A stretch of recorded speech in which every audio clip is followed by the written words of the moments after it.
This topic is very close to my heart. I have sat in boardrooms where $1 million decisions are made, and I have watched the leaders gain instant respect in 2 sentences and lose all credibility in one. So, there are 5 communication skills the one person elite used to sound like the most powerful person in the room. And number 5, that's the one that changes everything. Skill number 1 is tough one. Most people think explaining every detail makes them sound smarter. I was in a board meeting where the CFO loaded up a 60-slide deck to talk about company's financial plans next year. And I asked him one question. What do you think the margin will be next year because of the new product launch? And he went into all kinds of details: scenarios, product fit, product mix, market signals, internal rate of returns, and caveats. And after when he was done, I turned to the CEO and I asked the same question to her. And she thought for a second, and the answer just 3 lines. Margins will be the third lower. We are investing in marketing and tech. One risk is the load on our services, but we will have a backup plan. And done. So, did you see the difference? Employees explain, leaders make the call. 70% of managers say that their meetings are unproductive or inefficient. And I'm sure you have been to those 2 hours meeting. And you know why? Because nobody makes the call.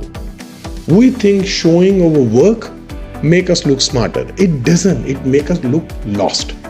If you were to communicate like a CEO, you have to change that mindset. The point here is not that you should not focus on numbers and details and execution plans. Execution does matter, but this is not what I'm trying to say. When it comes to communicating those results, the headlines comes first. Here's one framework that you can use. I call it 3A pyramid principle, which is answer first, state your conclusion upfront, argument second, back it up with 2 or 3 reasons. Now categorize, summarize, keep it very tight, keep it very short. And the last one is provide all relevant details and data, but only when you are asked for. But still, if you are tempted to over-explain, think of your answer as a tweet. Keep it very short, 280 characters max. And after the 3 A's, stop. Just let silence do the work. If the room wants more, they will ask you. So number 2, most people do this all the time and it quietly kills their executive presence. The worst part, they don't even realize it. I was coaching a VPO product who was passed over by the board for a chief product officer position. He was very smart and strategic and he was confused. And so he asked me and I asked the board about how they had thought about him. The feedback I got was that VP had lacked conviction in his vision. I knew the VP and I knew that definitely had a conviction. He believed in the roadmap that he was building. I told him to deliver a presentation, the same roadmap presentation that he had delivered to the board. And then he started delivering, and there it was a plain sight. He spoke in hedges. I think we should maybe try this. We might possibly consider that. His competence was drowning under a flood of filler words. So research shows that hesitant language makes an audience view you as a less credible. So imagine if Martin Luther King had said, well, to be honest, I kind of have this dream. It would have never worked. His clarity gave his words the power he needed. We unfortunately live in a world where promotions goes to the person who sounds like a leader, not necessarily the one who is right for the role. Without clarity and authority, your teams will hesitate about you. Investor will worry about you and your customer will ignore you. So here's how you grow your authority. First, invest in it. Invest time to develop how you will do it. Now, question how? Prep like a pro. Every golfer, rock star, politician rehearses before stepping on a stage. So why you can't? Second, record yourself. Count every I think, maybe, to be honest, and analyze why and when that happens. Third, do a filler detox. Pick one hedge, eliminate it just for a week, and then move on to the next one. And here's an extra step for you: swap hedges for a silence. Not sure what you are going to say? That's okay. Just take a beat, take a pause. Silence actually builds authority even when you are answering a question. Think for 3 or 4 seconds, construct the answer, and then speak. And more importantly, it will make you become more thoughtful. Number 3, the fastest way to lose a room is not saying the wrong word. It is looking like you don't even believe yourself. A long time ago, I was giving a presentation. I was sitting on a chair and there was a lot of senior execs around me. And I thought I'm doing well. I thought I was pretty much on a point. The presentation ended and afterwards I asked my boss for a feedback. I said, how do you think I did? And he said, your ideas were very strong, but you look nervous as hell. And I was surprised and I said, what do you mean? And he said, well, you were nodding like a bobblehead, bouncing your legs, fidgeting with a pencil, just looking at the presentation versus looking at the audience. Ouch. He was right. Because no matter how clear and solid your delivery is, research shows that more than half of the people's perception about you come from your body language. Princeton's researchers found something even more astonishing, that people decide how competent you look in just 100 milliseconds. And those split-second judgments have literally predicted election results. Now let me explain you how. In 1960, Kennedy looked calm and composed on TV, and Nixon looked sweaty and shifty. Radio listeners thought Nixon won, but TV viewers gave it to Kennedy. In 1992, the same thing happened. George H.W. Bush glanced at his watch during a debate. One tiny gesture that made the whole country feel he was disconnected, that he would rather be somewhere else. And in 2000 elections, Al Gore's seas and eye rolls made him look arrogant, distant, while George W. Bush was relaxed. His posture was very cool and it made him look like the guy people wanted to have a dinner or time with.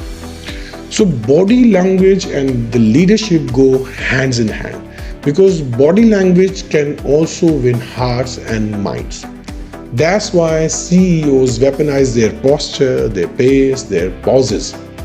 Here's how you can emulate this in your own way. First, record yourself in your next meeting or presentations, or just do it in front of camera. How do you sound? How do you look?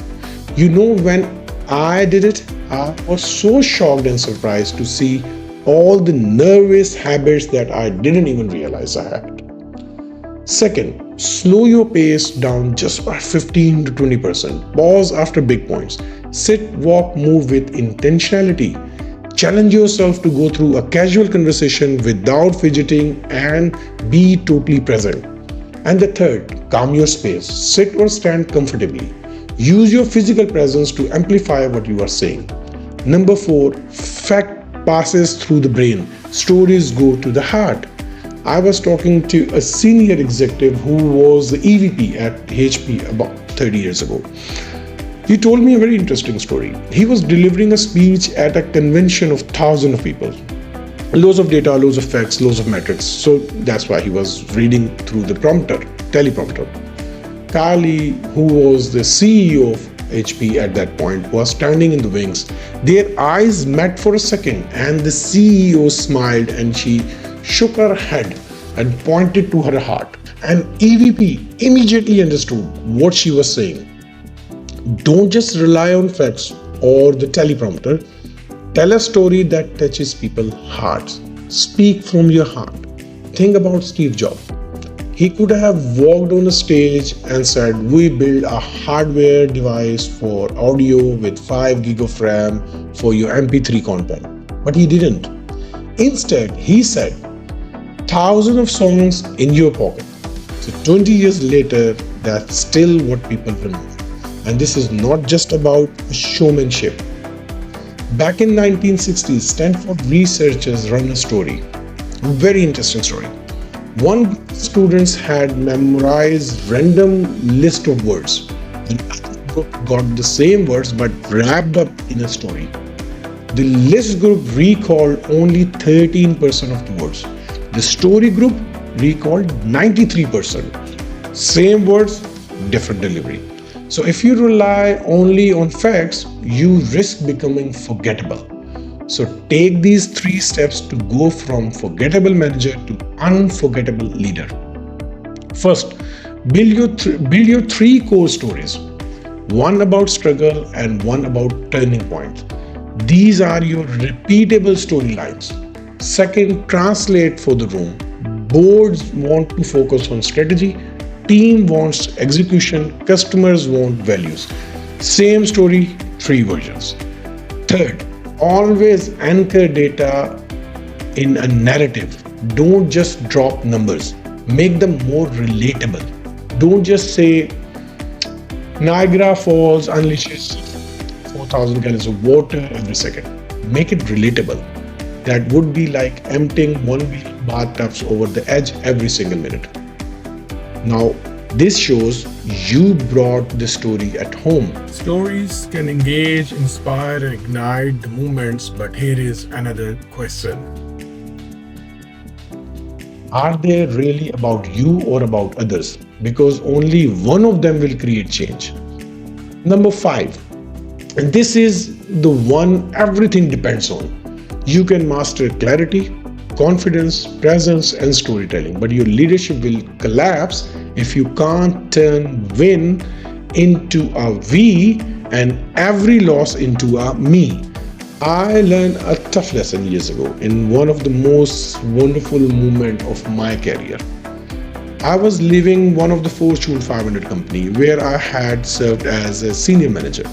I was going to another company on a very great position. It was my last day. I sat down with one of my bosses. I asked him, what should I do differently in my next role? And he paused for a second because no one had asked him this type of question. And then suddenly the tears started rolling down his face and his voice cracked a little. And he said, "You are going to be a great leader. I just wish you had invested more time in me." That just broke me because he was right. I realized that I had been showing off more than showing up. I gave him a hug and said, I will never forget what you have said. So Jason, if you see this video, remember, I still remember about you. That's the hardest adjustment in leadership. It's not about you. The best CEO turns the spotlight away.